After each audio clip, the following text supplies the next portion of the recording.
10 mga nakakatakot at inabandonang amusement parks. Welcome sa Arvin Polo TV. Ang mga amusement parks ay ginawa upang magbigay ng saya lalo na sa mga bata. Ang mga ito ay makukulay at masisigla, ngunit ang ilan sa mga ito ay itinuturing na ngayon bilang nakakatakot. Ito ay sapagkat maraming mga paranormal activities at events ang nangyayari at nasasaksihan mismo ng mga taong pumunta doon. Pero bakit nga ba inabandona ang mga parks na ito? Kaya naman sa video na ito ay aalamin at pag-uusapan natin ang 10 mga amusement parks na itinuturing na nakakatakot. Kaya naman simulan na natin. Number 1, Six Flags New Orleans. Ang Six Flags New Orleans na dating kilala bilang Jazzland ay isang abandoned theme park sa New Orleans, Louisiana. Ngayon ay kilala ito bilang isang haunted na lugar. Ang kasaysayan nito ay puno ng trahedya at pag-abandona na nagdulot ng maraming kwento tungkol sa mga multo at kakaibang pangyayari. Pinuksan ng Jazzland noong 2000 at naging Six Flags New Orleans noong 2003 nang bilhin ito ng Six Flags. Kahit sinubukan nilang gawing matagumpay ang park, ay nahirapan pa rin silang humikayat ng maraming bisita. At noong August 2005 ay dumating ang Hurricane Katrina na nagdulot ng malawakang pagbaha at pagkasira sa park. Pagkatapos ng bagyo ay iniwan ng Six Flags New Orleans na sobrang nasira at binaha. Ang tubig mula sa Lake Pontchartrain ay nanatili sa park ng 1 buwan na nagdulot ng matinding pinsala sa mga rides at gusali. Sa kabila ng ilang pagtatangka na ayusin ang park ay napagdesisyunan ng Six Flags na hindi na ito muling bubuksan. Noong 2009 ay opisyal na iniwan ng kumpanya ang park na nagdulot ng pagkaulila sa mga rides at amenities. Dahil sa matagal na pagiging haunted ay naging paboritong lugar ang Six Flags New Orleans ng mga urban explorers at ghost hunters. Maraming ulat ang nagsasabi ng kakaibang mga pangyayari sa loob ng park tulad ng kakaibang mga ilaw, malamig na hangin kahit mainit ang panahon, at mga boses na tila wala namang pinanggagalingan. Sinasabing may mga multo ng mga namatay noong Hurricane Katrina na nananatili sa park. May mga kwento din ng mga anino na naglalakad sa paligid ng mga rides at mga kaluluwang naliligaw na nakikita sa mga abandoned buildings. Kaugnay nito, isa sa mga kilalang kwento ay tungkol sa isang batang babae na namatay sa isang aksidente sa isa sa mga rides. Ang kanyang multo ay sinasabing makikita sa iba't ibang bahagi ng park, lalo na sa lugar kung saan siya namatay. Ayon sa mga ulat, ay makikita siyang naglalaro, tumatawa o minsan ay umiiyak. Samantala, ang mga halaman at puno ay tumubo sa loob at paligid ng mga rides na nagbigay ng kakaibang itsura sa park. Ang dating mga masisiglang rides at attractions ay nababalot na ngayon ng kalawang at mga damo na nagdadagdag sa kakaibang ambiance ng lugar. Number 2, Spree Park. Ang Spree Park na dating kilala bilang Culture Park Planterwald ay isang amusement park sa Berlin, Germany.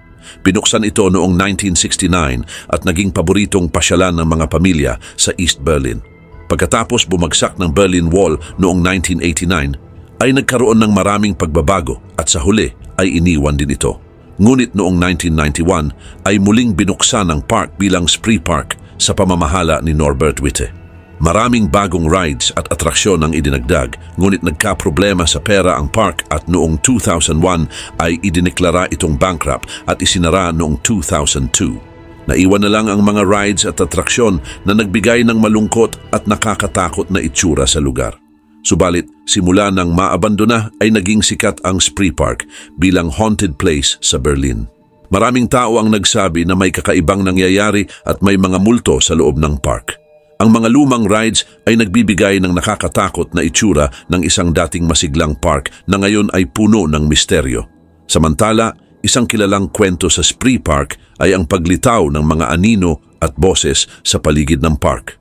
Maraming nagsasabi na naririnig nila ang mga pagtawa at sigaw ng mga tao kahit wala namang ibang tao sa paligid.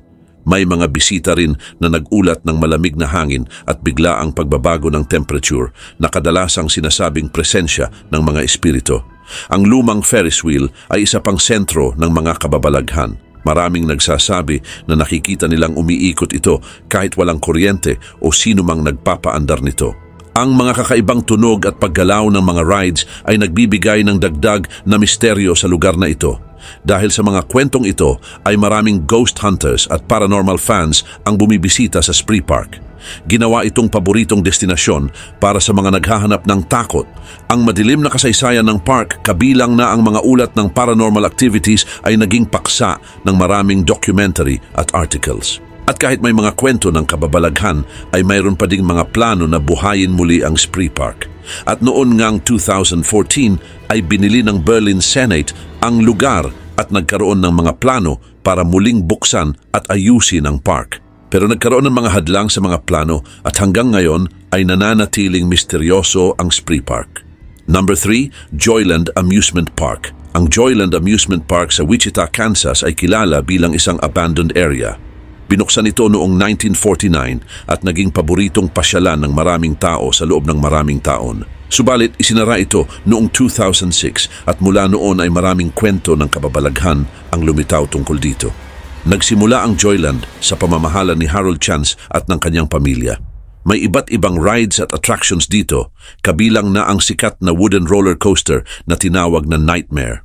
Sa paglipas ng panahon ay nagkaroon ng problema sa pera ang park, kaya isinara ito noong 2004. Muli itong binuksan ilang buwan noong 2006 pero tuluyang isinara dahil sa mga problema sa kaligtasan at vandalism. Samantala, pagkatapos ng pagsasara ay nagsimula ang mga kwento ng kababalaghan. Ayon sa mga tao ay mayroong mga multo at kakaibang pangyayari sa loob ng park. At isang sikat na kwento ay tungkol sa batang babae na di umano'y namatay sa isang ride. Maraming tao ang nagsasabing nakita nila ang multo ng batang babae na naglalakad sa paligid ng park, lalo na malapit sa dating carousel. Ang carousel na ito, nakilala rin bilang Wacky Shack, ay isa sa mga paboritong rides noon at ngayon ay itinuturing ng haunted. Bukod dito, isa pang kilalang kwento ay tungkol kay Louie, na isang animatronic clown na nasa isang organ sa loob ng park. At kahit matagal nang hindi gumagana ang organ at si Louie ay maraming tao ang nagsasabing naririnig pa rin nila ang tunog ng organ na tumutugtog mag-isa. Ang itsura ni Louie na malungkot at nakakatakot ay nagdudulot ng takot sa marami na parang binabantayan niya ang bawat dumadaan. Gayon din, dahil sa vandalism at kapabayaan, ay maraming bahagi ng park ang nasira na nagdagdag pa sa nakakatakot na itsura nito. Ang dating makukulay na rides at structures ay natatakpan na ng graffiti at kalawang. Ang paglago ng mga halaman at pagkabulok ng mga bagay ay tila nagpapatunay sa mga masasamang espiritu na sinasabing naninirahan doon. Dahil dito, maraming paranormal investigators ang bumisita sa Joyland upang i-document ang kanilang karanasan. Ayon sa kanila ay marami silang naramdamang kakaibang presensya at malamig na hangin sa loob ng park kahit pa sa mainit na gabi. Maraming electronic equipment ang biglang nagkakaproblema o namamatay kapag nasa loob ng park na sinasabing indikasyon ng paranormal activity. Number 4, Daddy Park. Ang Daddy Park ay isang dating amusement park sa Dadizele, Belgium. Itinayo ito noong 1950s bilang isang playground para sa mga bata. Ginawa ito ng lokal na simbahan para magbigay ng ligtas na lugar para sa mga pamilya. At habang tumatagal ay naging sikat ang Daddy Park sa buong Belgium. Maraming rides dito tulad ng mga swing, slide at water rides. Maraming pamilya ang pumupunta dito mula sa iba't ibang bahagi ng bansa at karatig na mga lugar. Ngunit noong 2000 ay nagkaroon ng aksidente kung saan nawalan ng braso ang isang bata sa isang ride. Dahil dito ay bumaba ang reputasyon ng park at nabawasan ang mga bisita. Noong 2002 ay tuluyang isinara ang Daddy Park. Naiwan ang mga rides na unti-unting nasira at kinakalawang. Ang dating masiglang lugar ay naging tahimik at puno ng kalawang. Simula nang magsara ang Daddy Park ay sinasabing naging haunted ito. Maraming bisita ang nagsasabing nakakaranas sila ng kakaibang mga pangyayari. May mga naririnig na tunog ng mga batang naglalaro, mga pagtawa at pag-iyak kahit walang tao sa paligid. May mga nakikita rin na mga multo ng mga bata na naglalaro sa mga sirang rides at mga swing na gumagalaw mag-isa. Ang mga paranormal investigators ay nag-ulat ng mga kakaibang activities tulad ng biglang paglamig ng paligid, mga anino na hindi maipaliwanag at pakiramdam na may nagmamasid sa kanila. Isang sikat na kwento ay tungkol sa isang batang lalaki na nawawala noong 1970s. ayon sa kwento, ay hindi na natagpuan ang batang ito. Sinasabing ang kanyang espiritu ay nananatili sa park, naglalakad at naghahanap ng kanyang mga magulang. Ang mga bisita ay nagsasabing minsan ay nakikita nila ang batang ito, ngunit kapag nilapitan nila ay nawawala din ito. Bukod sa mga multo ay may mga vandal at trespassers din na pumapasok sa Daddy Park. Ang mga sirang rides, graffiti sa mga pader at mga kalawanging istruktura ay nagbibigay ng nakakatakot na ambience sa lugar. Ang dating masayang park ay naging isang lugar na puno ng takot at misteryo. Kaugnay din nito, may mga plano noon na muling buksan at ayusin ang Daddy Park. Ngunit hanggang ngayon ay nananatili itong abandonado. Ang mga alingaw-ngaw ng mga multo at paranormal activities ay patuloy na bumabalot sa lugar. Number 5. Nara Dreamland. Ang Nara Dreamland ay isang dating amusement park sa Nara, Japan na nagbukas noong 1961 at nagsara noong 2006. Ginaya ito sa Disneyland sa California, ngunit kalaunan ay napabayaan at naging tambayan ng mga urban explorers at ghost hunters. Kilala ito bilang isang haunted na lugar at maraming kwento at karanasan ang nagpapatunay dito. Una, ang itsura ng Nara Dreamland ay nagbibigay ng kakaibang pakiramdam. Matapos itong isara, ay maraming bahagi ng park ang naiwan. Ang mga rides na dati ay puno ng saya at ingay ay naging mga kalawangin. Ang mga lumang rides, mga daanan na tinubuan ng damo, at mga gusaling nabubulok ay nagdudulot ng pakiramdam ng pag-iisa at pag-abandona.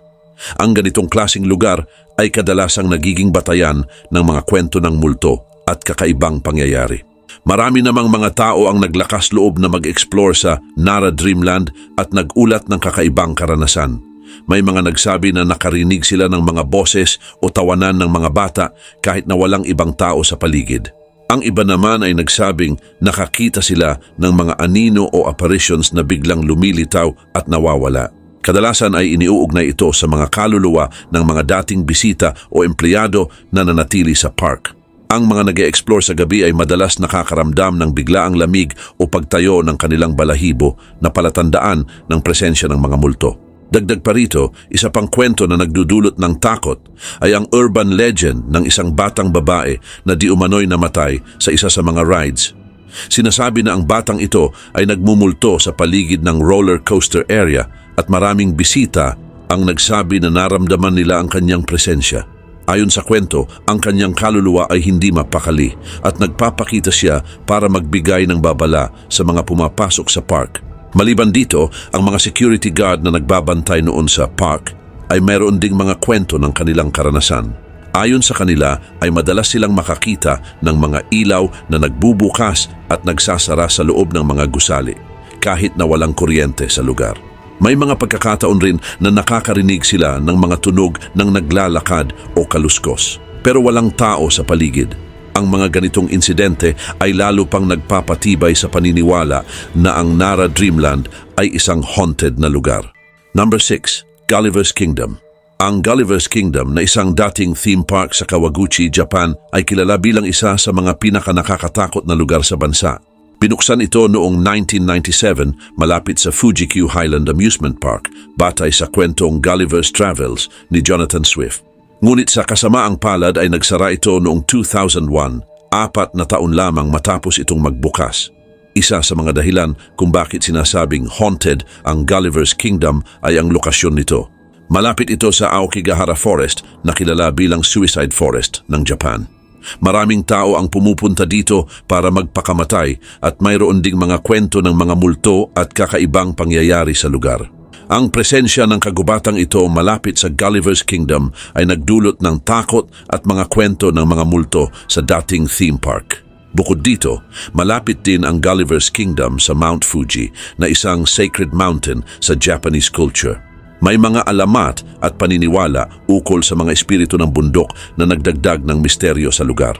Maraming bisita at paranormal enthusiasts ang nagsasabing nakakaramdam sila ng malamig na hangin at biglaang pagbabago ng temperature habang naglalakad sa park. May mga ulat din ng mga nakakakilabot na tunog tulad ng mga boses at footsteps kahit wala namang ibang tao sa paligid. Samantala, isa sa mga pinakakapansin-pansing bahagi ng Gulliver's Kingdom ay ang giant statue ni Gulliver na nakahiga. Ang estatwang ito na mahigit 44 meters ang haba ay itinuturing na pangunahing atraksyon ng theme park. Ngunit matapos magsara ang park, ang estatwa ni Gulliver ay naging simbolo ng misteryo. Ang mga naglakas loob na bumisita sa lugar ay nag-ulat ng mga nakakatakot na karanasan, tulad ng paggalaw ng mga mata ng estatwa at nakarinig din sila ng mga tinig na parang may sumisigaw o humihingi ng tulong. Ayon sa mga dating empleyado, bago pa man magsara ang theme park, ay may mga insidente na ng mga kakaibang pangyayari, tulad ng mga kagamitan na bigla na lamang gumagalaw at mga rides na umaandar kahit walang tao. Ang mga dating empleyado ay nag-ulat din ng pakiramdam na may sumusunod sa kanila at mga anino na bigla na lamang lumilitaw. Karagdagan pa, ang pagkasira ng Gulliver's Kingdom ay nagbigay daan sa pag-usbong ng mga kwento na may kaugnayan sa mga multo at paranormal activities. Number 7. Okpo Land. Ang Okpo Land ay isang dating amusement park sa Okpodong, Jeoje Island, South Korea. Kilala ito hindi lamang dahil sa saya at ligaya na dulot nito, kundi pati na rin sa madilim na kasaysayan nito. Binuksan ito noong 1991 at naging paboritong pasyalan ng mga pamilya at kabataan. Ngunit sa likod ng makukulay na rides at masayang paligid ay nababalot din ito ng mga kwento ng trahedya. Noong 1999 ay isang batang babae ang namatay matapos mahulog mula sa isang ride na nasira. Dahil dito ay natakot ang mga tao at ipinasara ang park. Kasabay ng pagsasara ng Okpo Land ay bigla ring nawala ang may-ari ng park at hindi na muling nakita. Simula noon ay naging abandonado ang Okpo Land. Ang mga rides na dati ay puno ng sigawan at tawanan ay kalawangin at sirang mga istruktura na lamang. Ang mga damo at halaman ay unti-unting tumubo sa mga dating makukulay na carousel, roller coasters at iba pang atraksyon. May mga kwento na ang lugar ay isa na ngayong haunted. May mga nakakita ng mga multo at nakarinig ng mga kakaibang tunog, lalo na sa lugar kung saan naganap ang trahedya noong 1999. Ayon sa ilang paranormal experts at mga taong nag-explore sa lugar, ay malakas ang presensya ng mga espiritu sa Okpo Land. May mga ulat ng biglaang paglamig ng paligid, mga kaluskos at mga anino na tila nagmumulto sa dilim. Ang ilan ay nagpatotoo na naririnig nila ang pag-iyak ng isang bata na tila humihingi ng tulong na pinaniniwala ang kaluluwa ng batang babae na nasawi sa aksidente. Ang mga paranormal investigator ay nakapag-record ng mga boses na hindi matukoy kung saan nanggagaling. Subalit, kahit maraming taon na ang nakalipas mula nang magsara ang Okpo Land, ay buhay pa rin ang mga kwento ng kababalaghan dito. Ang lugar ay patuloy na dinarayo ng mga mahilig sa mga kwentong kababalaghan at paranormal activities. Marami ang nagsasabi na ang madilim na kasaysayan ng Okpo Land ay hindi madaling mabubura at ang mga kaluluwa ng mga biktima ng aksidente ay patuloy na naglalakbay sa park at naghahanap ng hustisya o kahit kaunting kapayapaan.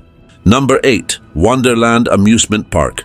Ang Wonderland Amusement Park sa Beijing, China ay isang kilalang abandoned theme park na itinuturing na haunted. Itinayo ito noong 1990s para maging pinakamalaking amusement park sa Asia. Pero dahil sa kakulangan ng pera at mga problema sa lupa ay natigil ang construction noong kalagitnaan ng 1990s at hindi na ipinagpatuloy pa. Simula noon ay naging bakanting lugar ito at may mga ulat ng kababalaghan at paranormal activities. Isa sa mga dahilan kung bakit sinasabing haunted ang park ay dahil sa kakaibang hitsura at pakiramdam nito. Ang mga hindi natapos na gusali at rides ay nagbibigay ng nakakatakot na atmosphere, lalo na sa gabi.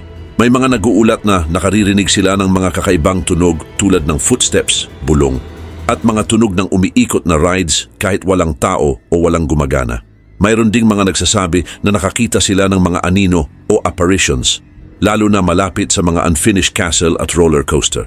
Bukod sa mga ulat ng paranormal activities ay mayroon ding mga kwento ng mga trahedya na nangyari sa loob ng park bago ito tuluyang inabandona. May mga nasawi at nasaktan sa iba't ibang aksidente habang ginagawa ang park at sinasabing ang mga kaluluwang ito ang nagpaparamdam sa mga bisita.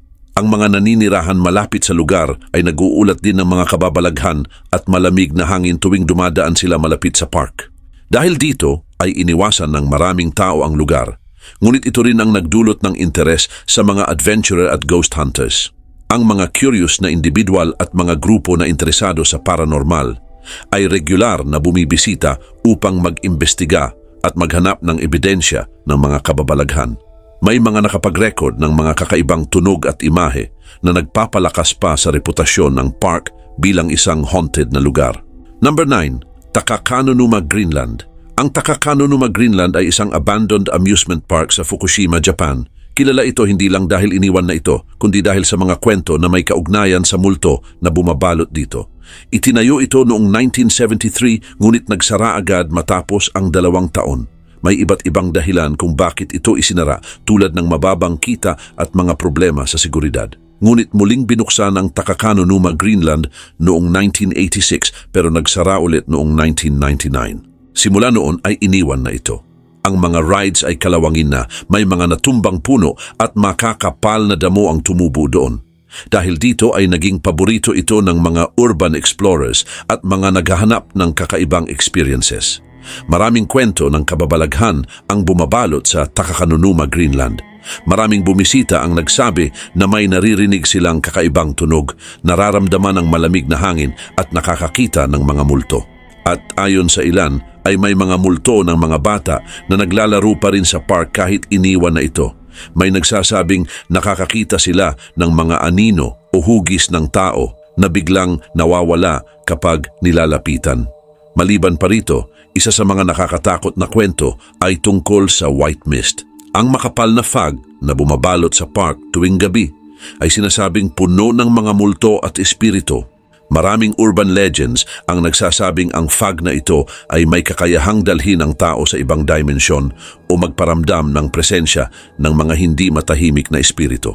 Ang mga nag-explore sa gabi ay nagsabi na parang may sumusunod sa kanila o may mga matang nakatingin mula sa dilim. Bukod sa mga kwento ng kababalaghan, ang Takakanonuma, Greenland ay may kakaibang ganda rin na parang galing sa isang post-apocalyptic movie. Ang mga rides na dati ay puno ng kasiyahan ay kalawangin na ngayon. Ang roller coasters ay nababalot din ng mga vines at puno at ang dating makukulay na stalls ay wasak na at may graffiti. Ngunit sa kabila ng lahat ng ito, ang Takakanonuma, Greenland ay patunay ng mabilis na pagbabago ng panahon at pagkasira ng mga bagay. Isa rin itong paalala ng mga misteryo at hiwaga na bumabalot sa mga lugar na iniwan na ng tao. Number 10, Kijima Korakuen. Ang Kijima Korakuen ay isang sikat na theme park sa Beppu, Japan. Binuksan ito noong 1957 at paboritong puntahan ng mga pamilya at turista. Mayroon itong mga rides tulad ng roller coasters, water rides at iba pang mga atraksyon. Pero may mga kwento din tungkol sa mga nakakatakot na pangyayari dito. Nagsimula ang mga kwentong ito noong huling bahagi ng 1980s at 1990s. Ayon sa mga ulat, ay may mga kakaibang nangyayari sa park, lalo na tuwing gabi o kapag kaunti lang ang tao. Isa sa mga kilalang kwento ay tungkol sa isang batang babae na nagpapakita sa ilang bahagi ng park. Naglalakad siya ng mag-isa at tila naghahanap ng kanyang mga magulang. Maraming nakakita sa kanya ang nagsasabing bigla na lang siyang nawawala kapag sinusubukang lapitan. Bukod sa batang babae ay may mga ulat din ng mga kakaibang tunog at mga bagay na gumagalaw ng mag-isa. May mga empleyado ng park na nakakarinig ng mga footsteps kahit walang tao sa paligid. Minsan, ang mga ilaw sa ilang bahagi ng park ay biglang nagbubukas at nagsasara ng walang malinaw na dahilan.